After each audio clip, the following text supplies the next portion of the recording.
Sunset Boulevard. I don't know what's wrong with these doctors. I only have, there's only one emergency room here. Otherwise, I would have to drive 300 miles away to get to another hospital. William Holden frequently collaborated with director Billy Wilder. I'm very Who scared. called him a genuine star. Especially when November 1981, he had not been heard from in several days. Say that they can't do His nothing apartment for me. manager let himself in, only to discover the body of William Holden on the Please floor. pray. According Thanks. to the LA coroner, William had been intoxicated and fell, lacerating his head by the bedside table. He had been dead for days. William Holden was 63. According to his wishes, no funeral was held. His body was cremated, his ashes scattered in the same ground.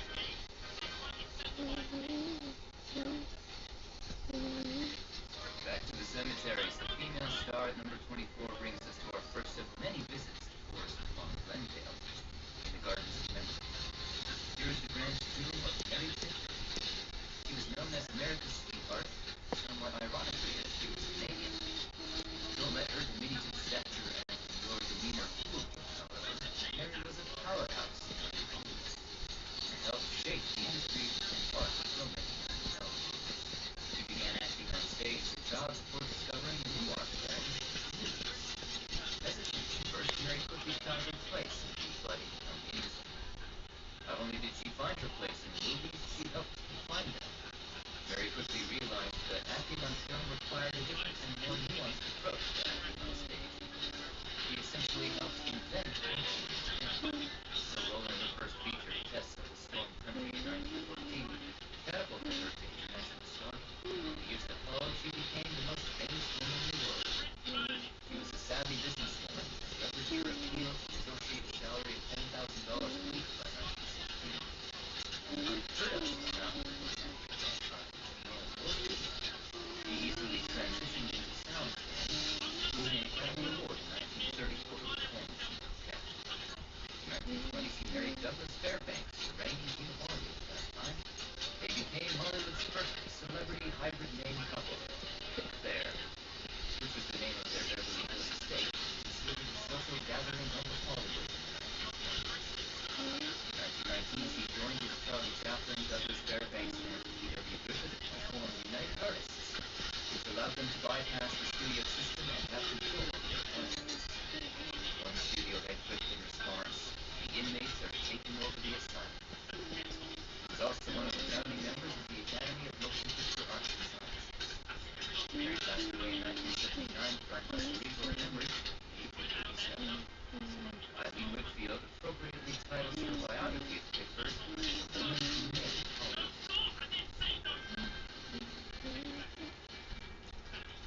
The male star at number 24 is the one we recently featured in our trip back to New York.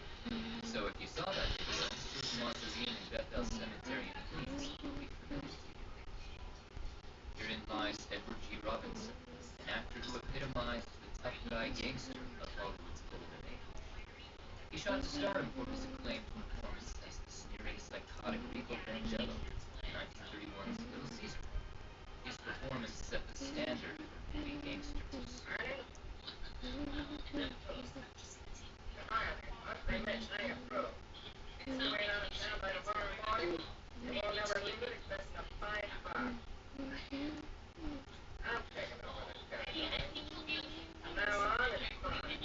Other notable roles include Barbie Keys in Double Indemnity, Dathan in The Ten Commandments, and Johnny Rocco in Key Largo.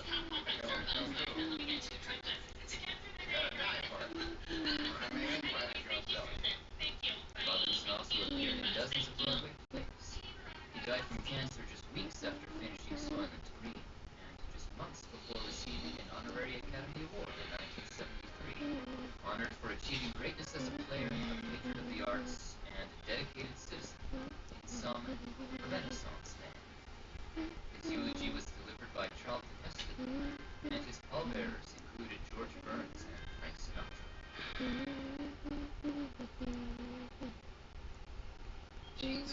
Number 23 brings us back to Glendale, and our first of several visits today to Forest Lawn's great mausoleum, California's very own Westminster Abbey, adorned with Renaissance-inspired statuary and stunning stained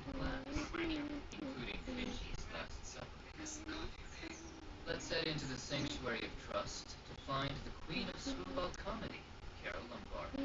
By the end of the 1930s, the highest paid and perhaps most popular actress in Hollywood was Carole Lombard. This blonde-haired, blue-eyed, and sometimes foul-mouthed beauty won over the hearts of audiences with her zany and screwball comedic performances in films like 20th Century and My Man Godfrey, the latter earning her a Best Actress Oscar nomination. That's very convenient to take a trip abroad without leaving the kitchen.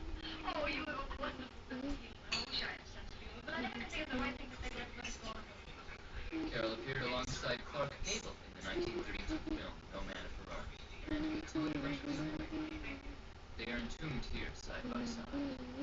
Carole's final film was 1942's To Be or Not to Be, a film she would never see completed.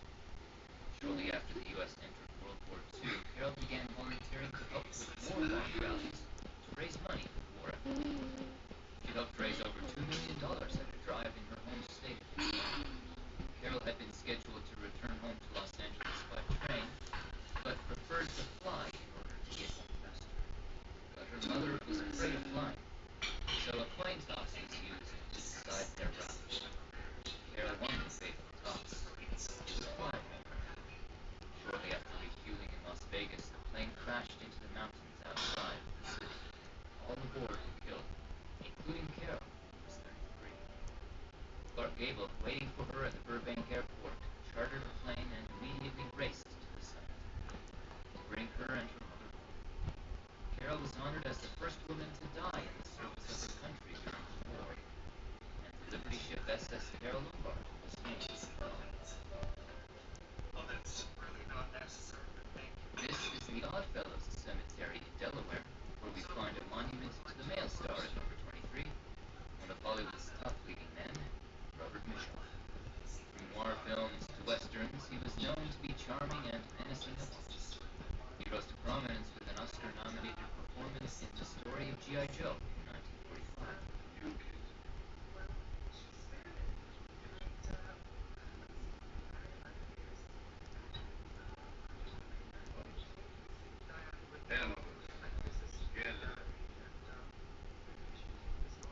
He would follow this up with a string of popular films like Out of the Past and Cape Fear.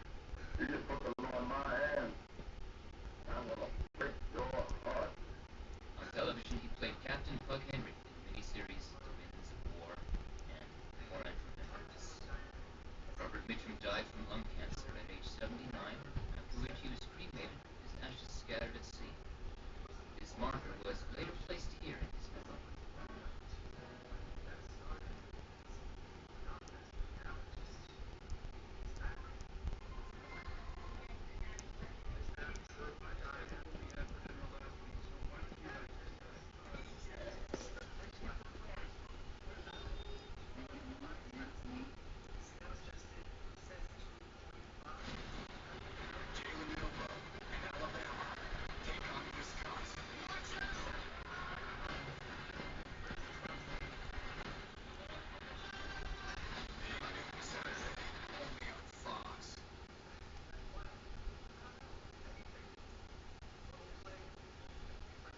Moving on to number 22, we head right back to the Great Mausoleum in Glendale. A little piece of Europe right here in Los Angeles. A majestic and serene oasis in the hustle and bustle of Hollywood. The Sanctuary of Benediction is a high-end little afterlife neighborhood with residents among the who's who of old Hollywood, like Sid Grauman, Red Skelton, Norma Shearer, Irving Thalberg, and occupying the room near the end on the left is Hollywood's first blonde bombshell, Jean Harlow. In the age of the brunette, Jean glowed on screen with her angelic white hair, a look that would influence future Hollywood stars like Marilyn Monroe. Blonde bombshell status and portrayal of bad girl roles made her the prominent sex symbol of the era. The breakout role was in Howard Hughes' 1930 film Los Angeles. What do you think, Doc, if I put on something more comfortable? I'll find it, bye.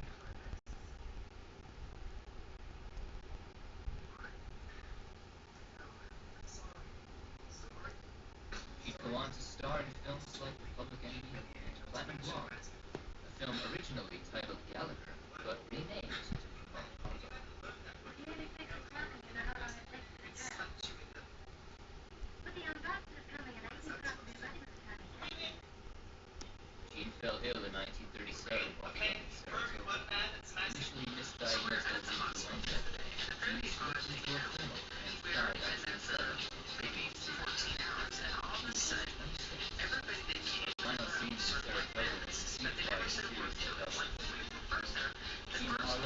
Leggett and his threat to be born. Cameraman low level William Midnight the script reads ugly. Jean's mother is and the third cook in the room is Jimmy, the originally reserved Howell. But he is buried in procedural state. That cook despite being in the film industry for only 9 years, Harley's legacy in the movies remains strong nearly a century later. Our next star doesn't have a grave for visitors, but was reportedly cremated here at Western Village Memorial Park. Number 22 male star is the legendary Sidney Poitier. He was a Bahamian and would be the first black actor to win the Academy Award for Best Actor. As a teenager in New York, he joined the American Negro Theater, getting his breakout role in 1955's Blackboard Jungle. His role in the 1958 film The Final Ones earned his first Oscar nomination for Best Actor. The first black actor to earn the nomination for a TV series. Years later, he would win the coveted gold statue for his role in 1952's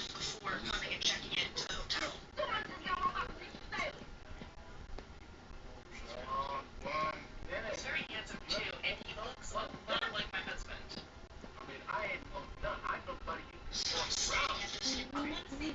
Poitier split his time between the screen and the stage, acting in the first production of A Raisin in the Sun on Broadway.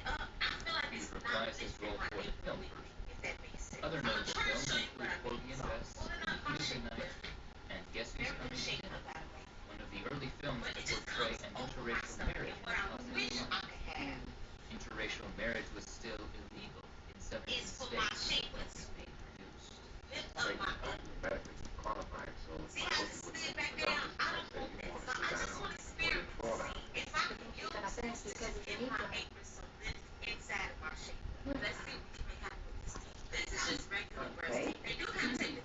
In addition to his Oscars, Sidney Poitier won 2 Golden Globes and a Grammy, and was nominated for Emmys and 2.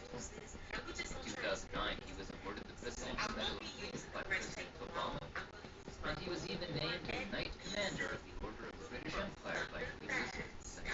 Sidney Poitier has been called Martin Luther King Jr. of the movement, Hollywood's first African-American film star, being the first actor to play black characters in lead roles in major studio films in a non-stereotypical fashion.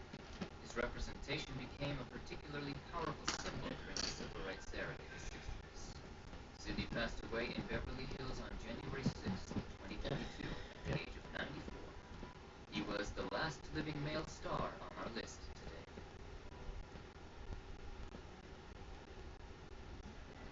There is just one star on this list of 50 who is still alive as of film: La Bellissima Sofia Loren.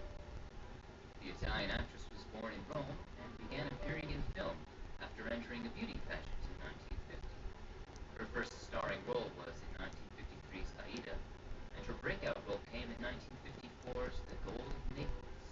She became an international star when she began making pictures for Paramount. Perhaps her best-known role today is the one that would earn her the Oscar. In 1960, she starred in the gritty war drama Two Women.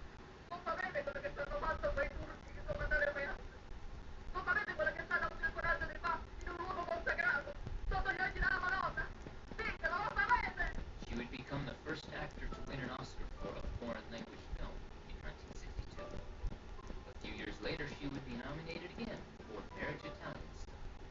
And in 1991, she received an honorary Academy Award for a career rich with memorable performances that has added permanent luster to our art form. And may she continue to do so for many years to come. Back in Los Angeles, we're now at Forest Lawn in the Hollywood Hills. In the Court of Valor section, we find the Great Stone Face, silent film legend Buster Keaton. Buster began appearing on the vaudeville circuit from a very young age with his family, the Three Keatons, earning the nickname Buster for his ability to take falls and perform stunts without getting injured. His comedic physicality and stunt work, combined with his deadpan expression, would become his trademark in some of the greatest comedies of the silent era. It's hard to sum up in a few words the magnitude of the effect Buster Keaton's work had on the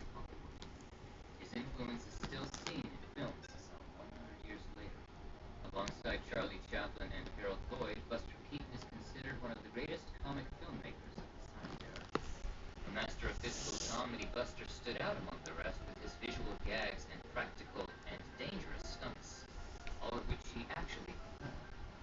Buster would not only perform, but also write and direct many of his films. His notable films include Steamboat Bill Jr., The Cameraman, Our Hospitality, and the 1926 film The General, which consistently ranks among the greatest comedies ever made. Buster slowly fell away from Hollywood when studio heads wouldn't grant him the creative freedom he had enjoyed during the silent years. But he continued to perform into the 60s, including making appearances in films like Sunset Boulevard and On the Twilight Zone. Buster Keaton was given an honorary Academy Award in 1959 for his unique talents which brought immortal comedies to the screen. Buster died from lung cancer at the age of 70. Introducing rewards from Sling, where you can win $10,000 in monthly cash and prizes. Sling lets you do that. Chevy trucks with power you can count on. Capability that doesn't compromise. A hard-working EV with more range than any competitor. And the potential to take you anywhere. Chevrolet. Together, let's drive.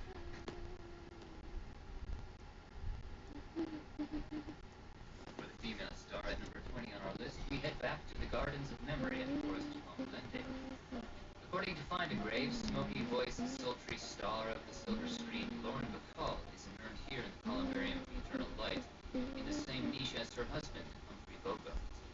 I should note, though, that there is no concrete evidence that such is actually the case.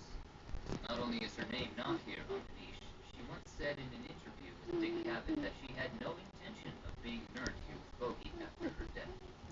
There are two inevitable comic moments, as there are in life. These two, one that the smiling mortician in Forest Lawn, that was right out of Meet the Law Story. Yes. So, Yes. and he said there's enough room on the urn. On the, no, not there. In the vault. Vault, yeah. Where urns full of ashes are kept. There is a plaque outside.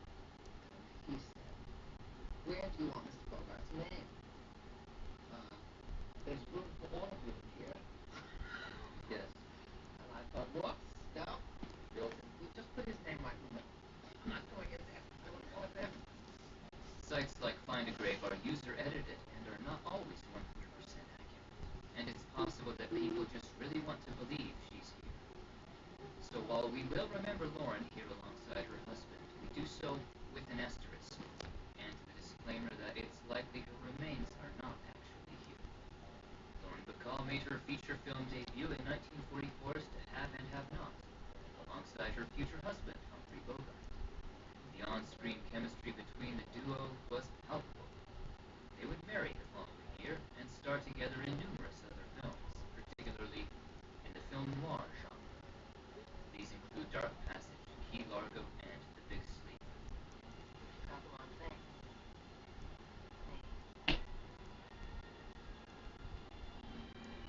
What's wrong with you? Nothing you can't fix.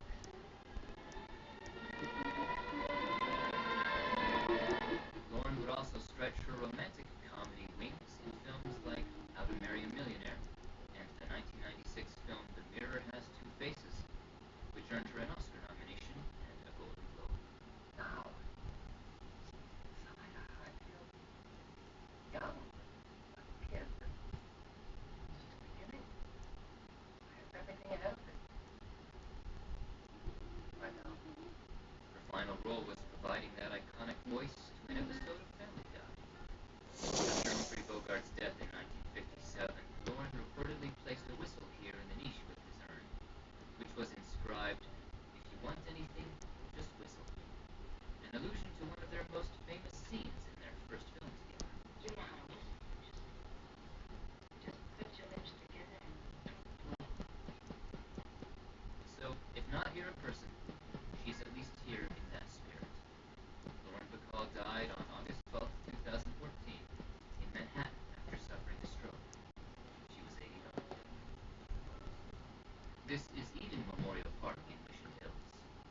The next entry on our list is actually occupied by not an individual, but a team of artists, a troupe of legendary brothers, the Marx Brothers, Groucho brothers are the only ones in the top 50 featuring a team of actors, but others were nominated, like Laurel and Hardy, the Three Stooges. The brothers got their start performing together on the vaudeville stage in New York in the early 20th century.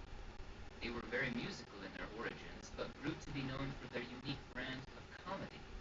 Each of the brothers developed a unique stage persona with the accompanying name they became known by. Groucho, the quick wit with the grease-slick mustache, glasses, and cigar. Oh, got it. You're not so bad yourself. One morning I shot an elephant in my pajamas. How he got in my pajamas, I don't know. Harpo, the silent one in a curly wig, the mime and clown, named for his ability to play the harp. And Chico, the charming faux Italian, the crafty con artist, named for his penchant for chasing the chicks. That's what they call a Santa Claus. You can't fool me. There ain't no Santa Claus. Two other brothers joined them in their early careers, Gummo and Zeppo, but later focused on the business side, leaving the three eldest brothers as the core contingent of the Marx Brothers. By the 20s, the brothers were one of America's favorite theatrical acts. This naturally led them to films. They made more than a dozen films together, a few of which still rank among the greatest comedies ever made, like Duck Soup and A Night at the Opera.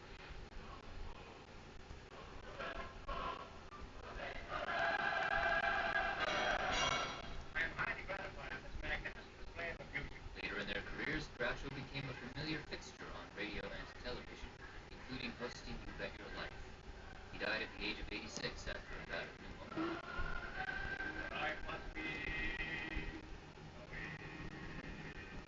To find his brother Chico, we head to the Freedom Mausoleum at Forest Lawn, Glendale. As eldest brother, he was the unofficial manager of the group for a time, negotiating their deals with the studios. He also melded his proficient piano playing with his comedy. Later in their careers, as they began performing separately, Chico would frequently perform in nightclubs and casinos. He died from arteriosclerosis at the age of 74 and was entombed here. Harpo Marx has no grave. He was cremated at Hollywood Forever, though a portion of his ashes was allegedly sprinkled into the sand trap at the Rancho Mirage Golf Course.